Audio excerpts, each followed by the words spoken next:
കുട്ടികൾക്ക് സ്കൂളിൽ നിന്ന് ടൂർ ആവാനാണ് പൈസ, അല്ലാതെ എനിക്ക് ഇൻ്റോട് കൊണ്ടുപോവാനല്ല. എടി കഴിഞ്ഞ മാസം അനക്ക് അയച്ചു തന്ന പൈസ ഒക്കെ ചെത്ത കാട്ടിയത്. നിങ്ങൾ ഈ പറയണ പോലെ ഒന്നല്ല ഇപ്പൊ ഇവിടുത്തെ കാര്യങ്ങൾ. ഇവിടെ ഇപ്പൊ ഭയങ്കര ചെലവാണ്. പട്ടിണി കിടക്കാൻ വരെ വേണം മനുഷ്യന് ഇപ്പൊ ദിവസം 500 റുപ്യ. എടി പൈസ തികയണില്ല എന്ന് പറഞ്ഞിട്ട് കരഞ്ഞിട്ടേ മാസം 6000 അയച്ചിരുന്ന ഞാൻ കഴിഞ്ഞ മാസം 8000 ആണ് അയച്ചത്. 2000 കൂടുതൽ അയച്ചിട്ടുണ്ട്. കൂടാതെ സ്കൂളിലെ കുട്ടികളെ ഫീസ് വേറെയും കൊടുത്തിട്ടുണ്ട്. എന്താ ഈ പൈസ ഒക്കെ കാട്ടുന്നേ? അന്റെ ദൂരത്ത് കുറച്ച് കൂടുതലുണ്ട് തസ്ലിമ. ഇതൊരു കാര്യം ചെയ്യ്, കുട്ടികളോട് ടൂർ ഒന്ന് സ്കൂളിൽ നിന്ന് പറഞ്ഞേക്കണ്ട.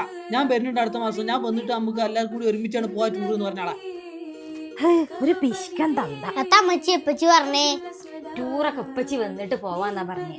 അതിന് ഇപ്പച്ചി എന്നാ വരിക? അടുത്ത മാസം വരുന്നുണ്ടല്ലോ. ആണ് അടുത്ത മാസം. ഞങ്ങള് പോവാണേ. വൈകിട്ട് 4:30. 1,34,650 റുപ്യ ആകപ്പാടെ ഞാൻ വന്നിട്ട് ഇപ്പൊ ഒരു മാസം 11 ദിവസമല്ലായത്. ഇപ്പൊ നിങ്ങക്ക് മനസ്സിലായില്ലേ ഒരു മാസം ഇവിടെ എത്ര ചെലവുണ്ട് എന്നുള്ളത്? മാസം 6000 റുപ്യ അയച്ചാണ് നിങ്ങൾ വലിയ പ്രസംഗം നടത്തലുണ്ടല്ലോ നിങ്ങള്. 6000 വെച്ചാണ് ജീവിച്ച് കാണിച്ചു തരും.